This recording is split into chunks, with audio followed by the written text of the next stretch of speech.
그래서 제가 이 공유경제에 대해서 쓰면서 제 논문 제목은 공유경제가 아니고 친교의 경제라고 얘기를 했었어요. 그런데 그거는 제가 이제 이 공유경제의 정신이 가지고 있는 관계에 대해서 조금 더 주목했기 때문에 그런 거고요. 이거에 대해서 이제 용어 먼저 말씀을 드리려고 생각해요. 지금 인터넷에서 공유경제라고 한글로 딱 치면은 바로 쉐어링 에코노미가 뜨거든요. 이 쉐어링 에코노미는 2008년도에 미국의 하버드대 교수에 의해서 처음 사용되기 시작했어요. 그래서 이거는 왜 이제 물자들이 사실 많이 흩어져서 이렇게 좀 사장되고 있잖아요. 집에 결혼을 시키고 난 다음에 빈 방이 있다던가 자전거, 자동차 모든 물건들을 이제 가지고 있는 것들을 같이 공유해서 쓰자. 그래서 지금 흔히 많이 쓰이기로는 여행을 하는 사람들이 이 쉐어링 에코노미를 가지고 가정집에 있는 빈 방을 호텔을 예약하지 않고 그 집을 빌려서 쓴다던가 그런 것들, 물건들도 다양하게 이제 그런 식으로 공유해서 쓰고, 우리는 서울시에서도 이 공유경제에 대해 가지고 어떤 파트가 있는 것 같아요. 그래서 사장돼 있는 물건을 이렇게 활용해서 쓰자, 그런 운동이죠. 그래서 전 세계적으로 짧은 시간에 확 퍼져나갔고요. 지금 저희가 말하고 있는 공유경제는 에코노미 오브 코뮤니언, 그래서 1991년도에 포글라레 운동의 창시자인 키아라 루빅이 제안을 한 것이에요. 그래서 이 이태리어로는 에코노미아 디 코무니언에 그렇게 얘기를 하는데, EBC 혹은 영어로는 EOC 그렇게 약자를 써요.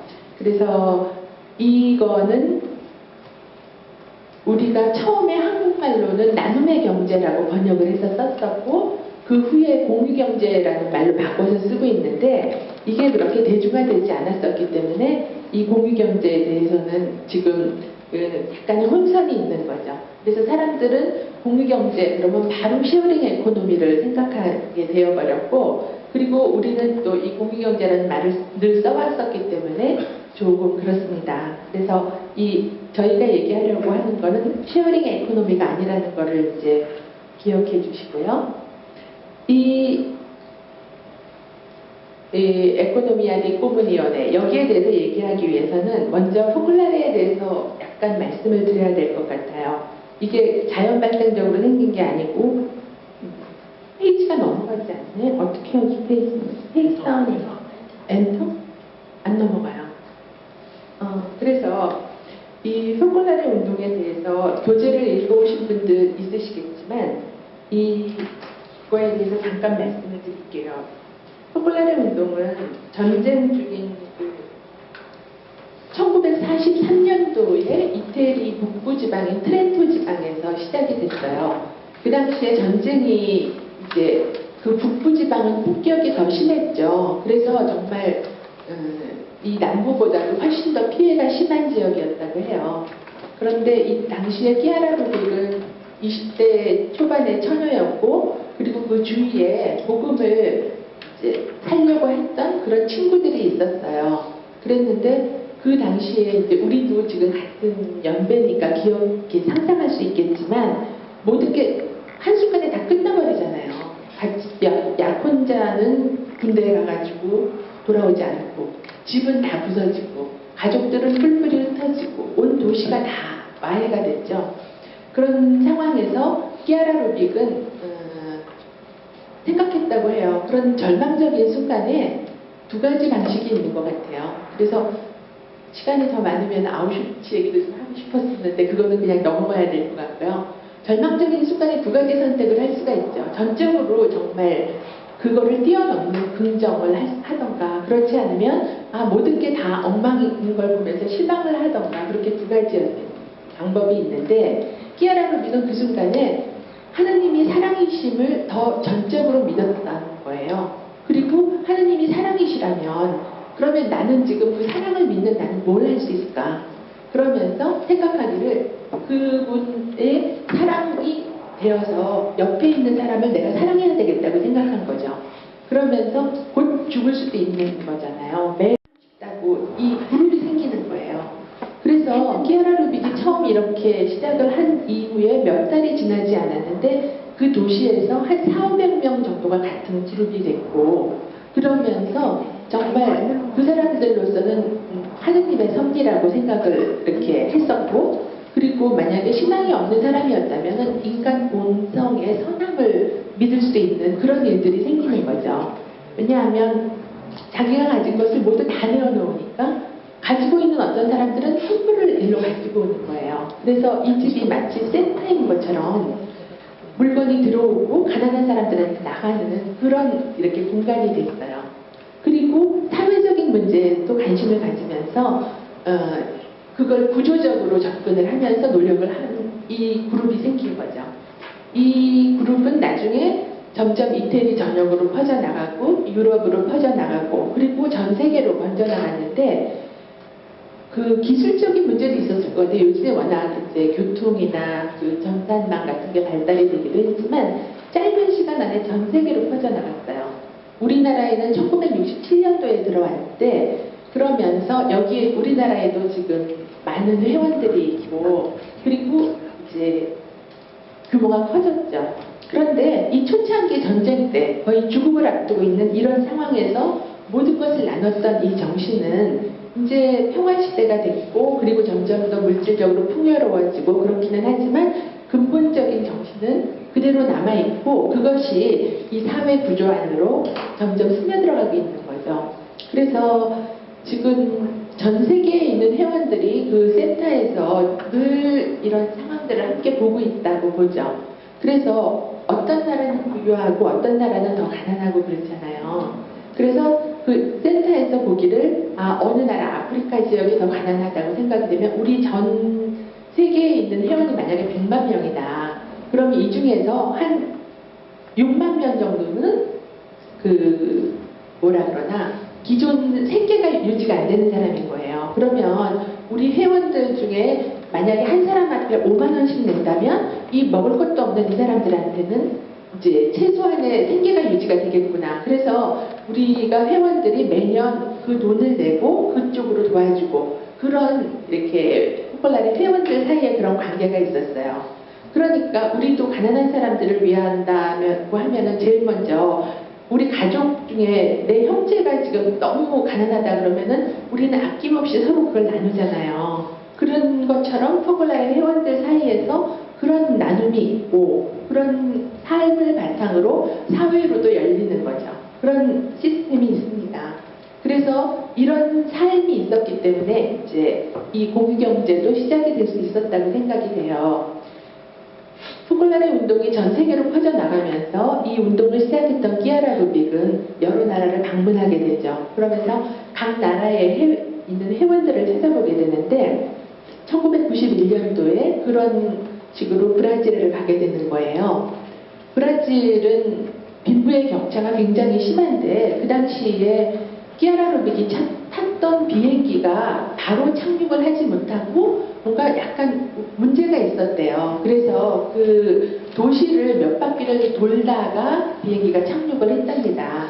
그러니까 더 이제 그거를 생생하게 느꼈을 것 같은데, 브라질의 그 도시 중심가가 마치 서울처럼 굉장히 이렇게 잘 고층 빌딩에 번화한 그 도심을 이루고 있다면 그 주변에는 너무너무 가난한 그 팔자촌 같은 게 있었던 거예요. 비행기 위에서 그거를 이렇게 내려다 봤을 적에 끼아라 루빅은 그 형태가 마치 그 가시관처럼 느껴졌다고 해요. 그래서 그 브라질의 과도한 그 빈부 격차 그거에 대해 가지고 뭔가 특별한 대안을 이렇게 제시하고 싶었던 거예요. 그리고 그 당시에 브라질의 포컬라의 회원들이 많이 늘어나고 있었는데 그 파벨라스라고 하는 그 빈민촌에 우리 회원들이 많이 있기 때문에 그 가난한 사람들은 우리의 가족이기도 했던 거죠. 그래서 브라질에 있는 전체 포컬라의 회원들한테 제안을 하게 됩니다. 우리는 가난하지만 숫자가 많다. 그러니까 이 가난한 사람들 너무나 가난해가지고 정말 인간 이하의 삶을 갖다가 이렇게 살고 있는 이 가난한 회원들을 위해서 우리가 힘을 모으자. 브라질에 있는 다른 회원들이 돈을 모아가지고 회사를 하나 만들자. 그러면 그 회사에서 이익금을 이 가난한 사람들을 위해서 일부분을 쓰는 거죠. 그러니까 회사는 먼저 자기가 존립하기 위해 가지고 자기한테 투자를 해야 될 거 아니에요. 재생산하고 그렇게 하기 위한 그런 한 부분이 있어야 되지만 그 회사의 이윤을 가난한 사람들을 위해서 쓰겠다는 그런 목표를 둔 회사, 그런 회사를 만들자. 그런데 이런 회사를 만들고 돈을 이렇게 사용하기 위해서는 그런 사고방식을 가진 사람들이 필요하잖아요. 그러니까 그런 사고방식을 가진 사람들을 양성하기 위해서 돈을 쓰고 회사의 이윤을 이제 재투자하기 위해서 한 부분을 쓰고 그리고 가난한 사람들을 위한 회사를 만들자고 제안을 하게 됩니다. 이 제안은 브라질 이 나라가 하나지만 대륙이잖아요, 실제로는. 그러니까 브라질 전체에 아주 뜨거운 반응을 일으키면서 그 회사가 생기게 돼요. 그리고 브라질만이 아니고 전 세계의 포괄나래 회원들은 거기에 호응을 하면서 함께 하겠다고 이제 응답을 하게 됩니다. 당시에 한 700개 정도의 회사가 그렇게 공유경제에 이제 뜻을 두면서 시작을 하는데 어떤 회사들은 정말로 없었던 회사를 이런 목적을 두고 만들겠다고 시작을 하기도 하고 이미 기업을 하고 있던 사람들 중에서 나는 그러면 내가 지금 운영하고 있는 기업을 이 정신에 따라서 경영을 해보겠다. 그렇게 동의를 하는 기업들도 생깁니다. 그래서 그래서 지금 여기까지 얘기했죠. 그래서 그런 쓸 수 있잖아요. 10년, 15년씩. 그렇지만 그렇다 하더라도 이 공유경제의 정신이 가지고 있는 데에 지향을 두면서 앞으로 나가서 그렇게 가는 거죠. 그래서 지금 현재 제가 이제 이 공유경제 사이트도 있고 그런데 거기에서 보면은 지금 유럽, 남미의 숫자가 더 많습니다. 그래서 그렇게 좀 더 이렇게 치우쳐져 있고 호주에는 없죠. 그런데 제가 이렇게 눈여겨보게 됐던 거는 아시아 지역보다는 아프리카입니다. 이 돈은 우리가 전 세계적으로 이 기업들이 돈을 모아요. 그래서 그것들이 가난한 곳으로 가게 되는데 사실 유럽이나 아메리카, 그러니까 북아메리카나 유럽에서는 돈을 많이 내죠. 그런데 지원을 많이 받는 그 아프리카가 조금씩 이 공유경제 기업이 숫자가 자라나고 있는 거예요, 최근에. 물론 이 아프리카에 생기는 기업들은 기업이 시작됐을 뿐이고 이 기업들이 아직 가난한 사람들을 위해서 돈을 내놓거나 그러지는 못할 수 있지만 정말 거기에다 생명을 불어넣었을 적에 뭔가가 피어나는 가능성이 있구나. 그런 것들을 이 통계를 보면서 희망을 갖게 됐었어요.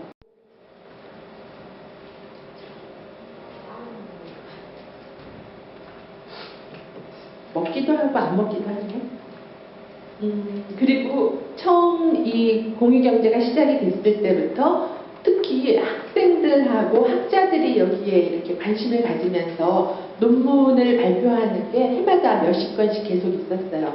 여기 와서 이거 페이지 넘어가지 않는 거 누가 좀 도와줄 수 있으면 봐주세요. 그리고 가 있어졌다고 느끼는데요. 처음에 키아라 루빅이 이것을 제안했을 적에는 그렇게 단순하게 정말 A4로 했을 적에 몇 장 되지 않는 그런 제안이었어요. 그렇지만 그것이 그저 제안으로 끝나지 않고 실제로 거기에 환합하는 기업가들이 있었고 여기에 점점 더 학문적으로 심화시키는 학생들이 있었기 때문에 이 위에 있는 그래프는 그 공유경제의 기업 숫자예요. 처음 시작할 적에. 다음에 1995년도에는 554개의 기업이 있었지만 계속해서 이 기업들이 사라지지 않고 생존하고 있는 거죠. 2012년도에는 861개의 기업이 전 세계적으로 남아있고 그리고 이 논문은 91년도에 제안을 하자 벌써 92년도에 여기에 대한 논문을 쓰는 사람들이 시작이 됐었고 그리고 지금까지 한 350여 건의 제안 발표가 되고 있어요. 물론 브라질과 포르투갈어나 이태리어가 많지만 지금은 동유럽, 러시아, 영어 그리고 우리나라에서는 거가 이제 썼고, 그리고 몇 년 전에 한 신부님도 우리나라에서 공유경제에 관한 논문이 있으니까 한글로 된 논문은 2개가 있습니다. 그래서 학문적으로도 계속해서 이제